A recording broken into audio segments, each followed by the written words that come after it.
And remember that we are healing through the Christ consciousness. We are healing through the Christ consciousness. This is the big difference. The fastest way that we have discovered healing as a divine offering, right, is praying and fasting. You want to really heal? Pray and fast. Let's talk about healing then. Healing through the Christ consciousness. First of all, healing is spontaneous, meaning it's an innocent offering. It's not something we have to fabricate. It's not something to say, oh, how can I heal myself or others? And we start combining, strategies and tools and practices. Healing is spontaneous. It just stems from the heart.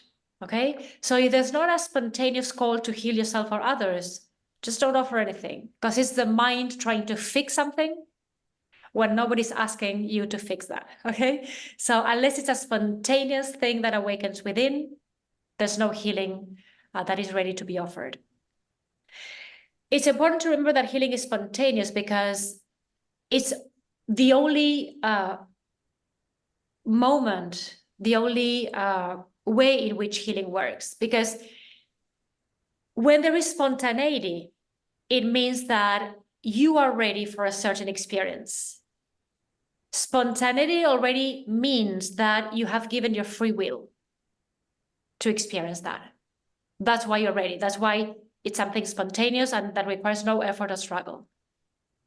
So when there is spontaneity, things naturally unfold. You don't have to force anything.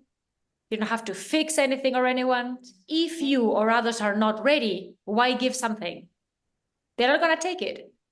It's not going to work anyway. Okay. Healing is not a job or an occupation. It's not a new identity. Oh, now I'm a healer. Now I can offer healing.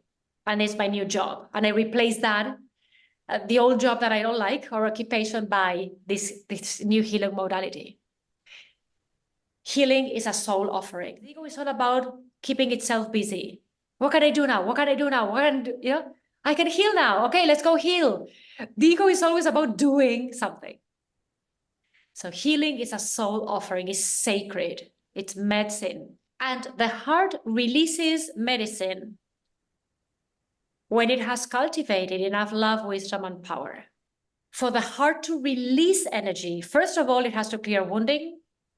Because if I'm wounded, if I'm afraid, the heart contracts. It has no medicine. That's why it's so important to go through the alchemical process, because the alchemy is the turning of afflictions, suffering, pain, wounds, trauma, and reconverting all that into soul, wisdom, power, and love. But if I didn't reconvert all that energy, I don't have medicine. When there's an opportunity for healing, someone is suffering mentally, physically, emotionally, we tend to go kind of outside of ourselves and say, how can I rescue that person or fix that person or situation? But healing really is an opportunity to move closer to God. It will reveal how you feel separate, what your fears are. Do you have faith? So you can revisit all that instead of go fix someone outside of yourself. That's a temptation. I'm going to heal you. I'm going to rescue you. I'm going to save you. But again, what is this triggering in me? Because all healing opportunity starts with me, with myself. And it's on the level of fear. What am I afraid of? I have to go heal that first. If I don't know how to heal myself, I cannot heal others. Yes? And of course, nobody is a healer. It's God is the healer. We are just instruments of healing. Okay? But we have to know how to invoke the healing, the frequencies that we can be connecting with, etc. So the merit is always for God, for Source. Source is giving us the medicine. Source is giving us the guidance. Source is giving us the patience and the compassion. It's all coming from Source. Whether I want to offer healing or medicine for myself or others, the only way I'm going to get that medicine is by asking the I Am. So it's a very, very humbling process, because to heal, I have to stop asking the ego. What would you do? What would you like to happen? How would you like to be perceived? I have to stop the conversation with the ego and go right to Source. I am presence, God self in me. How can I contribute? What can I give of myself? What can I use of my dharma and my virtues? What is in my causal body that I can offer? And I have to go consult the I am. That's why in the healing, I move closer to God. And I go back to love truth. Because I can listen to the voice of the higher self. And we said many times, healing is going back to truth. Healing is not healing a stomachache. It's not healing a headache, cancer, cold, or an illness. It's not on the physical body that the healing occurs. The physical body will mirror the healing, but it's on the level of truth. And what we are all healing from is judgment and attachment, ultimately. Because that's what creates the separation from source. Yes, this shouldn't be happening. These other things should be happening. I don't like your plan, God. It's all judgment, judgment, judgment. So what an opportunity to witness someone's unfolding or my unfolding and stop judging and surrender. That's it, to surrender. When we stop saying something different should be happening, God. Why are you not paying attention? Why are you not collaborating with this person? Why are you punishing this person by giving them a headache? Okay, or whatever that may be. And I surrender and I understand what it is that the soul is wanting to experience. If true healing is to happen, we need to consult the I am.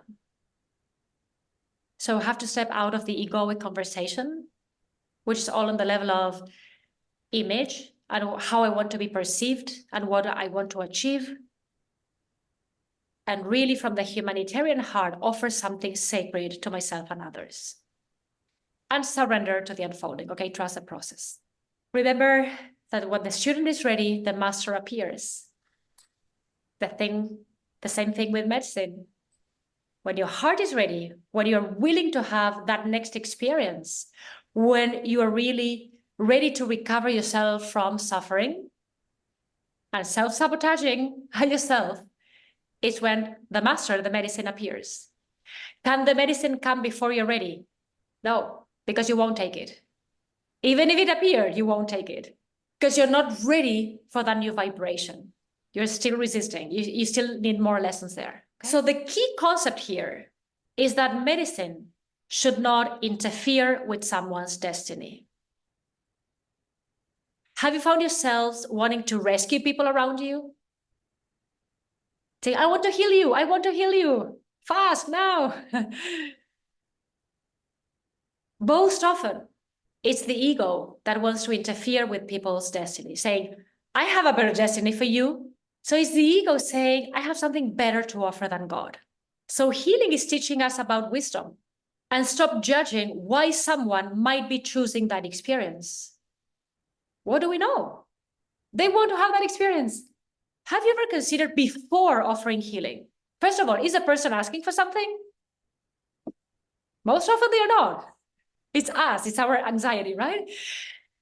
But even if they were asking, can we take like 1 minute before and connect with the higher self, the soul of that person, the Akashic records, if you will, of that person, and really ask on a soul level, why are you choosing to create this experience? Because I'm about to interfere. So let me know why you're choosing to have that experience that I'm about to interrupt for you. So let's say there's someone at hospital, very ill, okay? The ego will perceive it as something horrible, and I have to do something about that. Maybe that person is in that hospital, redeeming karma, reconciling something with the doctor, the head, of that hospital, taking frequencies of that hospital, wanting to having the experience of being in a hospital to be more compassionate because in a previous life, maybe they were a doctor and they were very harsh. So now they have to be the patient and be on the other side of the experience. So we never know. The ego just says, oh, there's someone lying in bed at risk, about to die. Why would they choose that experience? I'm going to rescue them from that experience. But it's exactly the experience they want to be having. They are paying karma, maybe. Or they're learning about receiving. Or it's the best way they can take time off the matrix and relax a little bit and be taken care of.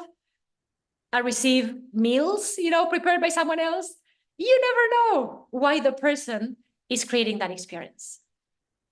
So let's be careful when we offer healing to someone, in whatever way that may be.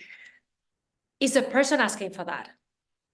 Do they really want it? Do they want to co-create the experience? And sometimes when we are working on compassion, we want to be more compassionate.